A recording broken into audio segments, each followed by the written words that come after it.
Merci à tous d'être présents. Et moi, j'aimerais vous raconter ce soir comment TypeScript m'aide au jour le jour à scaler mon architecture microservice Java. Ça peut vous sembler rigolo, mais je vais vous montrer pourquoi. Tout d'abord, je m'appelle Théo Dolé et moi, je travaille à Théodo depuis 3 ans et depuis 2 ans à peu près en tant que tech lead. Mon objectif au jour le jour, c'est d'aider mes développeurs à progresser et d'assurer la qualité sur mes projets. Et j'ai l'occasion notamment de lead certains comités d'échange à Théodo qu'on appelle les guildes, notamment sur les sujets front-end. Et moi, j'aimerais remonter un peu dans le temps avec vous. Il y a très longtemps, quand j'étais au lycée, j'ai commencé à développer. Ça a commencé du coup bien avant Théodo. Et moi, à l'époque, ça ressemblait un petit peu à ça, mes programmes. Je ne sais pas si parmi vous, vous avez fait du Python aussi. Mais voilà, moi, j'ai refait ce petit programme tout à l'heure et en fait, je me suis rendu compte que ce n'était pas si facile que ça de coder, et notamment parce que je n'utilisais pas TypeScript. Et en fait, ma DevX, quand j'étais du coup au lycée, elle était à peu près à ce niveau-là. Et après, TypeScript est arrivé quand je suis arrivé en école et du coup, elle a augmenté. Maintenant, si je veux être un petit peu honnête avec vous, ça va passer exactement comme ça. Quand TypeScript est arrivé, elle est plutôt descendue parce que voilà, c'est un truc nouveau, il fallait créer des types. Je ne savais pas ce que c'était. JavaScript et Python, c'était quand même bien pour faire du code rapide, sale mais rapide. Et du coup, au début, c'était compliqué, mais après, elle a quand même augmenté. Moi, ce que j'aime avec TypeScript, c'est déjà qu'on bénéficie de l'autocomplétion. Très utile pour développer plus rapidement. Mais dans un deuxième temps, au niveau qualité, on fait aussi moins d'erreurs. Parce que, par exemple, moins d'erreurs de frappe. Et enfin, une des erreurs qui a dû faire des cauchemars à certains d'entre nous, et même aujourd'hui, éviter ce type d'erreur qu'on voit dans notre console, qui est notre read property of undefined. Je n'ai pas réussi à avoir les stats, mais j'aurais bien aimé de voir combien de fois elle a été cherchée sur Google, parce qu'on tombe facilement dessus. Et donc, du coup, c'est pour ça que j'aime TypeScript. Et j'en ai fait pas mal quand je suis arrivé à Théodo. Mais en fait, moi, j'aimerais vous raconter qu'est-ce que ça donne TypeScript sur un projet qui est plus complexe. Juste un petit problème d'image. Yes. En fait, on voit 2 bandes. OK. Ah oui. Attends, peut-être qu'en faisant ça. Oui. Est-ce que c'est good? C'est bon. Super. Voilà, donc du coup, moi, j'aimerais vous raconter qu'est-ce que ça donne sur un projet un peu plus complexe, où on a des technos un peu différentes. Depuis 2 ans, je travaille sur un projet qui est très, très gros. Certains d'entre vous dans la salle le connaissent. C'est un projet qui a été initié en 2020 et qui compte aujourd'hui plus de 100 développeurs actifs. Et en fait, on n'a pas juste un front-end, on fait du TypeScript. On a en fait 16 front-end. On a 10 BFF, je vais rentrer un petit peu dans le détail sur ce que c'est, et plus de 30 API. Et tout de suite, c'est beaucoup plus compliqué d'avoir des standards. Pour faire plus simple, au niveau d'une application, ça va ressembler à ça. On va avoir généralement un front-end qui va être relié à un back-end for front-end, qui est en fait une API qui est là pour agréger des données d'API de notre projet, mais également des API tierces. Et au niveau techno, ça donne ça. Donc nos front-end, ils sont en Angular. Et au niveau des API, dans la quasi-totalité, on est en Spring Boot. Du coup, un framework basé sur Java. Dans un premier temps, si on pense à TypeScript, on va du coup s'orienter sur le front-end. C'est là qu'on va en faire parce qu'on utilise du Angular. Pour faire un tout petit peu d'historique, Angular n'a pas toujours été le meilleur ami de TypeScript. Il a commencé avec AngularJS en 2010, qui était du coup basé sur JavaScript, comme son nom l'indique. Mais finalement, en 2016, une deuxième version est sortie, Angular V2, qui lui, du coup, était pensé pour intégrer nativement TypeScript. Mais ce n'était pas encore parfait. Donc, en fait, à ce moment-là, TypeScript testait les types au niveau des composants, mais pas au niveau de l'interaction entre les composants. Par exemple, il n'y avait pas un typage strict sur les props qu'on passe à des composants enfants. Mais Angular a progressé, et avec la version Angular 9, qui arrive en 2020, il y a un nouveau compilateur Ivy qui est sorti, et avec lui, des nouvelles fonctionnalités, dont un flag qui s'appelle Strict Template, qui permet justement de faire des typages assez efficaces partout dans Angular, avec des interactions entre les sous-composants. Donc du coup, super. Sur notre projet, on peut se dire que côté front-end, on utilise toute la puissance de TypeScript, tout ce pourquoi on l'aime. Mais en fait, est-ce qu'on s'arrête là, sur ce projet? En fait, comme on l'a dit, TypeScript, c'est très puissant, mais là, il manque une dépendance. En fait, l'entrée du coup qu'on va utiliser pour notre front-end, ça va être la communication avec le BFF. Ça va être lui qui va nous apporter toutes les ressources pour notre API et tout ce qu'on va utiliser au niveau de notre application. Donc, en fait, ce qu'on aimerait bien, c'est en fait s'assurer que tout ce que notre BFF nous renvoie, que ce ce soit typé correctement au niveau du front et qu'on soit toujours à jour. Et ça, on a des solutions qui sont assez faciles dans certains cas. Imaginons notre API, notre BFF est écrit en TypeScript et notre front est écrit en TypeScript. Il faut juste trouver une manière de partager efficacement les types entre notre API et notre front, et on est heureux. Et on a même des solutions qui permettent de faire ça très simplement. Donc, je ne sais pas si vous avez déjà utilisé TRPC, qui est en fait du coup une librairie qui va, au niveau de notre back-office, on va du coup, au niveau de notre BFF, on va créer les interfaces et les types, et au niveau du front-end, on n'aura plus qu'à les utiliser. Et donc, du coup, on s'assure qu'il y a toujours une synchronisation. Mais dans notre cas, c'était un peu plus difficile. Donc, pour revenir, l'API, elle est écrite en Spring Boot, et le front, il est écrit en Angular. Du coup, il va falloir faire un chemin entre notre API et notre front-end. Et il y a des solutions pour faire ça. La première chose à faire, c'est en fait écrire sur un certain format standard les types qui sont générés par notre BFF. Et ça, il y a un standard assez connu qui est le standard OpenAPI qui permet du coup de décrire l'interface d'une API d'un BFF. Et ça, on peut le faire avec des librairies Java assez facilement. Et dans un deuxième temps, on va avoir besoin d'une librairie qui va pouvoir récupérer ce fichier OpenAPI et transformer les routes et les types en type TypeScript ici, même plus adapté à de l'Angular encore, donc en créant par exemple des services utilisables directement dans notre application. Et du coup, pour ça, on a ici une librairie open source qui s'appelle OpenAPI TypeScript CodeGen, mais il y en a plein d'autres, peut-être que vous avez déjà utilisé parmi vous. Et du coup, ça répond à notre problématique. On est capable de générer les types et de les utiliser dans notre front. Mais en fait, donc je vous ai parlé, la difficulté du projet, c'est qu'on n'a pas juste une API et un front. Et on a surtout de l'ancienneté. Donc du coup, est-ce que cette solution, ça peut marcher à scale, et notamment lorsqu'on a de la dette, qu'on a un système antérieur qui existe? On a commencé par essayer, sur un front, pour voir qu'est-ce que ça donne. Et en fait, du coup, on avait une procédure qui est utilisée par les développeurs. Donc ça, c'est la procédure que les développeurs utilisent encore aujourd'hui. Lorsqu'on a des modifications au niveau de notre BFF qui vont toucher à l'interface, les développeurs ont la responsabilité du coup de lancer une commande pour remettre à jour le fichier d'interface, qui est le fichier OpenAPI, qui va recenser justement les changements d'interface. Donc du coup, ce fichier va être commité. Et dans un deuxième temps, au niveau du front-end, on va pouvoir, grâce à une commande, donc à la librairie que j'ai présentée avant, OpenAPI TypeScript CodeGen, régénérer les types et les routes et les utiliser directement côté front sans avoir à écrire le moindre code. Et ça, du coup, ça répond à notre première problématique. C'est-à-dire que les types et les routes sont accessibles à n'importe quel moment côté front-end. Par contre, on a un petit problème, c'est que si le développeur ne fait pas ce travail-là, en fait, on n'a aucune garantie que ce soit synchronisé. Donc, les types, à ce moment-là, côté front-end, si on ne fait pas la procédure, ne sont pas les bons. Et donc, du coup, c'est pour ça qu'on a eu l'idée d'introduire une procédure dans notre CI. Et elle avait, du coup, 2 points de contrôle à respecter. Un, du coup, celui dont on vient de parler, avoir à tout moment côté front-end le miroir des types et des routes côté BFF, backend for front-end, et ne pas impacter la DevX parce que sinon ça ne marche pas. On n'arrive pas à mettre en place de nouveaux systèmes si la DevX est trop impactée. Et donc du coup, notre procédure, elle se décrit comme ça. Donc il y a eu plusieurs essais, mais c'est ça là qu'on adopte aujourd'hui. Le changement, il arrive en premier sur le backend for front-end. C'est là qu'on fait la modification. La CI va du coup générer, lorsqu'il y a un changement dans le BFF, la version du fichier OpenAPI qui devrait être à jour et va la comparer à celle qui est committée sur la branche à merger. S'il y a des changements qui n'ont pas été pris en compte, la CI va échouer et avertir le développeur. Grâce à ça, on s'assure que le fichier OpenAPI d'échange, donc le Swagger ici, est toujours à jour. Dans un deuxième temps, on va faire un travail similaire côté front.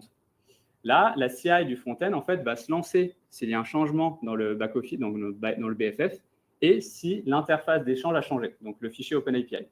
Si le fichier OpenAPI a changé, donc la CI régénère les types et les routes côté front-end, elle compare à la version qui est présente sur la branche, et de manière similaire, s'il y a des différences, elle échoue et avertit le développeur. Et sinon, petite spécificité ici, on va revérifier les types au niveau de tous nos front-end grâce à TSC pour s'assurer qu'on n'a pas eu, par exemple, de breaking change ou de choses qui vont casser du coup notre application.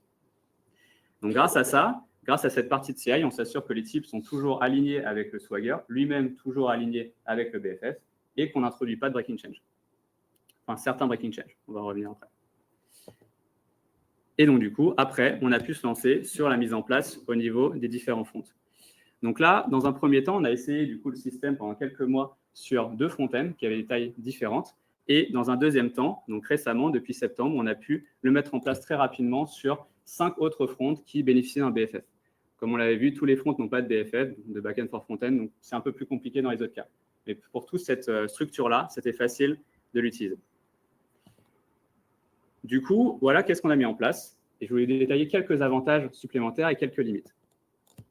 Dans un premier temps, en plus d'avoir ça, ça permet en fait aux développeurs d'accélérer leur développement et d'accélérer aussi leur conception. Donc, je vais vous donner un petit exemple. Je ne vous l'ai pas mis plus tôt, mais ça, c'est par exemple du code généré par la librairie OpenAPI TypeScript CodeGen côté front. Donc là, ça permet de récupérer au niveau du front une méthode qui permet d'appeler du coup une route dans notre back-office, dans notre BFF, pour récupérer du coup une personne par identifiant. Cette route, déjà, du coup, elle a été générée automatiquement. Du coup, le développeur, il n'a pas besoin de la coder. Et en plus, il n'a pas fait d'erreur.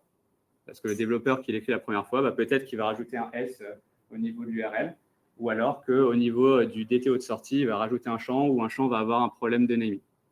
Donc, du coup, ça, on évite ça. Et au niveau de la conception, on a aussi des choses intéressantes. En fait, moi, je trouve, au niveau de la complexité au niveau de mon projet, ça a été souvent de faire les conceptions et de voir les liens qu'on a entre nos BFF et nos fronts. Et ce n'est pas toujours facile. Au début, on se dit, en fait, on va chercher l'URL. Donc, du coup, je sais que l'URL de mon BFF, c'est celle-ci pour telle route. Du coup, je vais chercher l'URL côté front. Mais ce n'est pas toujours facile. Grâce à ça, en fait, on a un lien qui est très explicite. En fait, grâce à la librairie, la structure au niveau du BFF est la même que la structure au niveau du front-end. Donc, par exemple, un fichier de contrôleur côté BFF va être transcrit en un fichier de service Angular qui peut être importé. Et le nom de la méthode du contrôleur va être le même que le nom de la méthode du service. Et donc, du coup, c'est très facile de voir le lien entre le BFF et le front. Et dans un deuxième temps, ça c'est un petit bonus, on avait carrément côté front les erreurs possibles qui ont été référencées au niveau du BFF. Pour s'assurer que ça ait bien été codé. Mais ça, voilà, on est conscient qu'on peut recevoir ces types de retours en fonction de comment on appelle notre route. Dans un deuxième temps, on a commencé à l'aborder, mais en fait, le gros bonus de ça, c'est que ça nous permet d'éviter pas mal de breaking change. Un breaking change, pour rappel, c'est un changement dans une application qui va impacter ses consommateurs et donc du coup, il va les faire échouer suite à un changement. On a quelques exemples de breaking change. Par exemple, imaginons que notre BFF retire une route qui est utilisée côté front-end. On va du coup avoir un problème. On va avoir un changement côté front. On ne va plus pouvoir utiliser une fonctionnalité. Si jamais on retire un champ d'un DTO, c'est pareil. C'est-à-dire, imaginons qu'on avait le nom d'une personne pour la route de la personne. On ne peut plus l'afficher côté front. On a un changement de comportement. On est embêté. Si on change l'URL d'une route, pareil. On appelait via une URL. Elle n'existe plus. On n'a plus accès à une fonctionnalité. Si on rajoute une valeur dans une enum, alors ça, peut-être que vous me challengerez, c'est peut-être un tout petit peu plus prête à du coup débat. Mais si on casse l'interface du coup entre le BFF et le front et qu'on dit en fait moi avant je te envoyais tous ces types de valeurs et maintenant en fait il y a une nouvelle valeur possible, ça peut être considéré comme un breaking change parce que notre consommateur n'anticipe pas forcément ce cas-là. Et enfin, un autre type d'exemple un peu différent. Si par exemple une route était publique et devient accessible uniquement à certains utilisateurs, pareillement, on pourrait avoir des problèmes. Et donc, dans notre cas, avec notre autogénération des types, il y a certains de ces breaking change qui peuvent être évités. Imaginons, on retire une route qui est générée par le client automatiquement. Dans ce cas-là, grâce à la vérification TSC, on va avoir une erreur TypeScript au niveau de la CI, et du coup, ça va bloquer. Parce que la méthode qui était générée automatiquement et qui était utilisée dans le front-end, elle n'est plus accessible. Du coup, TypeScript va nous dire quelle est cette méthode que tu veux appeler. Donc ça, c'est bon. De manière similaire, si on utilise un champ qui était présent dans un DTO mais qui n'est plus là, pareillement, TypeScript va bloquer. Si on change l'URL d'une route, c'est encore mieux, parce qu'en fait, c'est juste le type générique qui va changer. On va changer l'URL personne ici en persons, et en fait, il ne va rien se passer, et tout se passera toujours bien pour notre front-end. Maintenant, on arrive à des cas un peu plus compliqués. Si on change une valeur d'enum, si on rajoute une valeur dans une enum, en fait, là, ça va dépendre de comment le front est implémenté. Je vais rentrer un petit peu dans le détail, mais si vous avez une valeur par défaut, on n'aura pas de problème TypeScript, parce qu'il garde ce cas-là. Par contre, si vous êtes exhaustif sur vos valeurs d'enum, vous allez avoir un blocage. Et ça peut être un peu perturbant. Mais par contre, si on veut restreindre l'accès à une route, malheureusement, on n'aura aucune sécurité. Ça, c'est présent uniquement côté BFF. Et donc, du coup, côté front, on n'a pas la possibilité de détecter ce changement-là. Donc voilà, c'est pour vous dire que cette solution, ça permet de détecter pas mal de breaking change, mais pas tous. Et enfin, un dernier qu'on n'avait pas forcément anticipé, c'est qu'en fait, et c'est pour ça que je vous en parle aujourd'hui, c'est que améliorer les types au niveau front-end, ça nous a permis en fait d'améliorer nos API. Pourquoi? La première fois que j'ai généré du coup une route, donc là j'ai généré avec un type personne DTO, bah, je me suis rendu compte que ça générait ça comme type. Et c'est cool parce que du coup, ça me montre les champs qu'il y a dans mon DTO. Mais moi, il y a un truc qui me choque, je ne sais pas si vous voyez, c'est que tous les champs, ils sont optionnels et ils sont potentiellement undefined. Et ça, c'est pas cool parce que du coup, je vais devoir checker des cas if dans mon front alors que finalement, ils sont toujours définis. Et en fait, ça, c'est parce que côté Java, on n'avait pas les meilleurs standards possibles. Et donc, du coup, sans rentrer dans les détails, je vous montre rapidement. En fait, si on ne met pas d'annotation sur nos DTO côté Java, donc les notes nulles, en fait, ils considèrent que les champs sont tous optionnels. Et donc, du coup, quand on génère le fichier OpenAPI, les champs sont non requis, donc du coup, ils sont transformés en undefined côté TypeScript. Une fois qu'on ajoute ces annotations, on est beaucoup plus content. Donc, imaginons que la hauteur n'est pas toujours spécifiée, donc elle peut être undefined, mais par contre, l'ID et l'âge sont toujours spécifiés. Et un deuxième petit détail, c'est que les annotations en Java, c'est totalement optionnel et indicatif. Et donc, du coup, si on ne sécurise pas nos routes côté BFF en ajoutant une annotation valide, en fait, on peut dire qu'on envoie ce qu'on veut au front et qu'il n'y a aucune vérification. Si on rajoute le tag valide, Java va vérifier que le type de sortie correspond aux annotations indiquées.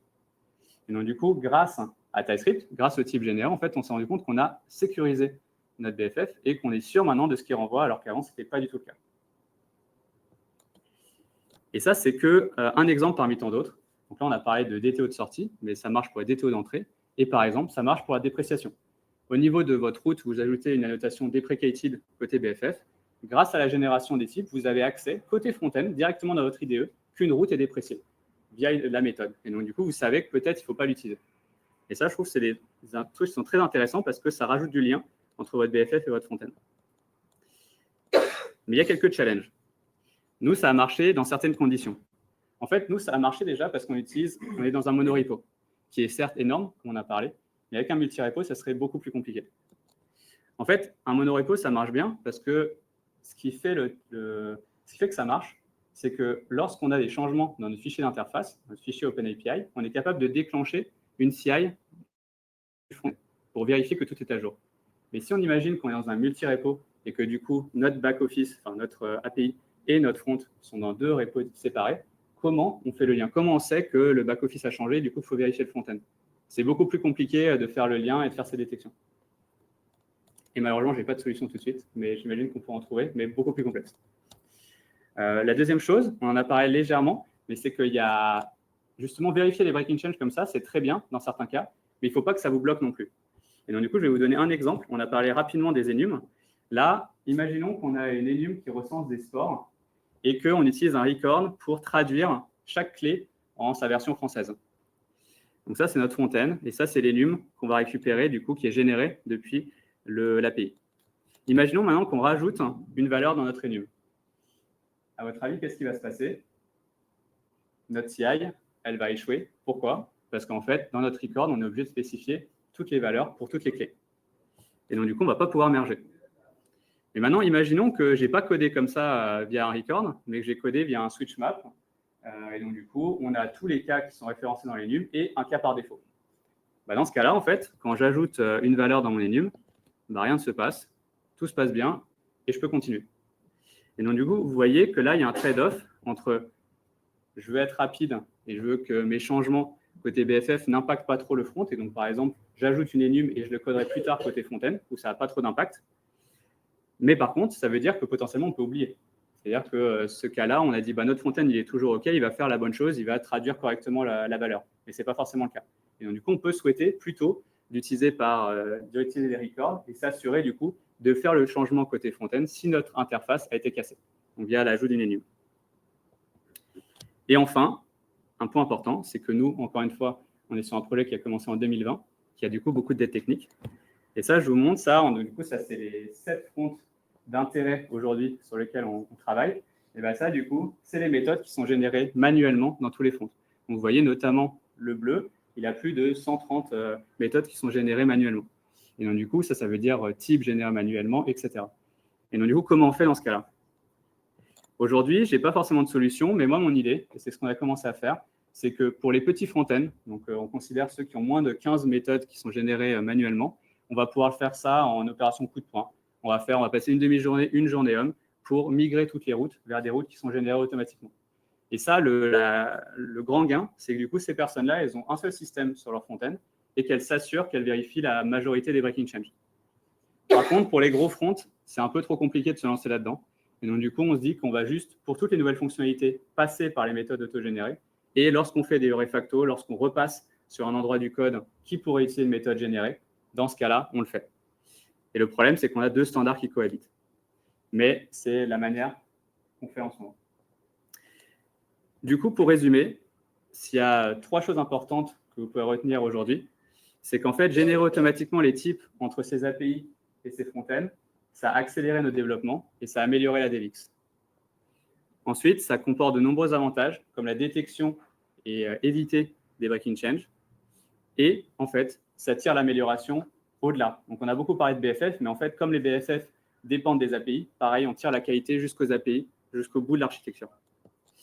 Mais néanmoins, ça comporte des limites. Et nous, ça a bien marché chez nous, mais ça pourrait être plus compliqué en fonction de votre architecture et votre maturité. Je vous remercie.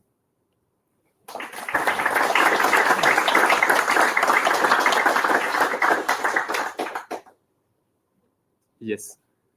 Juste une question, comment vous faites avec tout ce qui est système de versionning? Est-ce que c'est totalement mis de côté, donc c'est pas possible avec votre architecture actuelle, ou il y a quelques tips, quelque chose que vous avez fait avec 2-3 tricks ou pas? Alors, juste pour préciser, du coup, le versionning, tu veux dire, est-ce que nos API sont versionnés, par exemple? OK, alors je répète la question. La question, c'était, arrête-moi si je me trompe, comment on fait au niveau du versionning? Est-ce qu'on a des solutions? Est-ce qu'on fait du versionning déjà, peut-être? Et comment on s'en sort? Que ce soit au niveau de votre BFF ou directement de vos API OK. Alors, sur notre projet, effectivement, on n'a pas de versionning. Donc, en fait, on a une version de l'API qui est disponible sur chaque environnement, donc dev, pré-prod et prod. Et du coup, on n'a pas cette problématique-là. Et dans le cas où vous l'auriez, est-ce que c'est quelque chose que vous pourriez gérer ou Yes. pas du tout? Alors, du coup, dans ce cas-là, déjà, ça veut dire que si tu as du versionning sur tes API, du coup, tu vas avoir plusieurs versions des API qui sont déployées. Potentiellement quelques routes qui peuvent être justement pour éviter les breaking change sur les 100 et que dans celles que vous avez. Yes. Et donc, du coup, ça veut dire que tu devrais avoir des types en fonction de la version de l'API que tu utilises. Donc, du coup, moi, je considère que comme tu vas définir une seule version au niveau de ton front, je pense que tu n'as pas trop de problématiques parce que tu as une version de ton API. Du coup, la seule idée, c'est d'essayer de organiser plusieurs fichiers OpenAPI avec différentes versions de l'API. Et donc, du coup, si tu as ça, si tu as les différentes versions de l'OpenAPI qui doivent être stockées, du coup, je ne sais pas, sur un S3 ou ailleurs, dans ce cas-là, tu peux générer les types qui sont en adéquation avec la version que tu as au niveau de ton front. Donc, effectivement, ça complexifierait un petit peu le système, mais je pense que c'est tout à fait possible. En fait. Ouais, yes. Clarification lexicale. DevX, c'est la vitesse de développement, c'est ça? C'est la rapidité? C'est la développeur expérience, en général. Okay. Du coup, est-ce que tu aimes bien… Alors, effectivement, j'ai peut-être mal exprimé. Donc, du coup, tu améliores la DevX, ça veut dire que tu es plus heureux à développer sur ton projet. Et à côté de ça, accélérer tes développements ou faire des choses moins répétitives comme écrire des choses qui pourraient être générées, ça améliore du coup ta satisfaction en tant que développeur. Donc, ça améliore ta DevX, mais c'est effectivement des concepts différents. Moi, j'avais une question. Est-ce que vous avez rencontré, parce que moi j'utilise aussi ce genre de système, mais un des problèmes que je rencontre, c'est que le générateur OpenAPI, il n'est pas toujours super fiable. Et du coup, tu génères des types qui sont des fois qui ne marchent même pas, c'est-à-dire que en termes de TypeScript, le code qui est généré, il est faux. Où il y a des edge cases du style, je sais que les enums, par exemple, si tu veux les transformer en constante, ça devient assez peu long terme, en tout cas dans mon cas. Est-ce que vous avez eu ce genre d'expérience aussi? Ouais, alors du coup, la question, c'était parfois le générateur OpenAPI, donc ce qui va transformer le fichier OpenAPI en les types, par exemple TypeScript, il peut avoir des problèmes, il n'est pas forcément cohérent par rapport au type du fichier OpenAPI. Moi, dans mon expérience, du coup, avec cette librairie, sur une certaine bande de génération, on n'a vraiment pas de problème. Donc, du coup, quand je veux dire, c'est par exemple quand on génère un DTO, quand on génère par exemple une sortie qui est en JSON, pour l'instant, on n'a pas eu de problème. Et même au niveau des enums, on peut les utiliser vraiment très facilement côté TypeScript sans avoir ce type de problème, mais ça peut arriver dans certaines librairies. On a détecté cependant un petit problème aujourd'hui qui est lorsque les types de réponses sont par exemple du texte directement, donc text plain au lieu du JSON. Aujourd'hui, on a un bug sur cette librairie. En tout cas, on essaye de ne pas l'utiliser pour l'instant. Du coup, je vais creuser et essayer de voir au niveau du repository s'il n'y a pas quelque chose à changer. Mais du coup, c'est par exemple une limite qu'on a identifiée avec la librairie. Mais par contre, on n'a pas vu de problématique sur la synchronisation pour un type classique avec une route qui renvoie un DTO qui est un JSON, par exemple. Vous utilisez beaucoup les all-off, one-off et ce genre de choses? Alors, effectivement, pas trop. Parce qu'au niveau Java, notamment, c'est quelque chose qui n'est pas forcément très facile. Enfin, faire des ou en Java, par exemple, ce n'est pas quelque chose qu'on fait. Et donc, du coup, je pense qu'effectivement, ce genre de cas, d'ailleurs, ça a été remonté il y a 2 semaines, quelqu'un qui essaye de faire ça dans un autre projet à Théodo. Et je crois que c'était un des problèmes qu'il avait justement avec une librairie générique comme ça. Yes. Est-ce que vous avez moyen de configurer la génération, notamment pour ajouter des types custom, par exemple? Typiquement, une date, en général, on l'envoie soit en timestamp, soit en string. Et genre, moi, j'aimerais bien récupérer automatiquement des objets de date, soit de Vue, soit de Nest.js. Alors, du coup, la question, c'est est-ce qu'on peut paramétrer la librairie pour, dans certains cas, recevoir des types custom? Donc, par exemple, il y avait l'exemple de la date. Au lieu de recevoir soit un string, soit un timestamp, on veut avoir directement un objet date. Alors, c'est une très bonne question. Je n'ai pas trop regardé comment c'est. Je crois qu'aujourd'hui, c'est transformé en string. Il y a une niche ouverte sur la librairie. Exactement. Donc, c'est une très bonne question. Mais je crois qu'aujourd'hui, si je ne dis pas de bêtises, ça doit être transformé en string, uniquement accessible en string. Et donc, du coup, après, on le récupère tel quel et on essaye de le parser en date.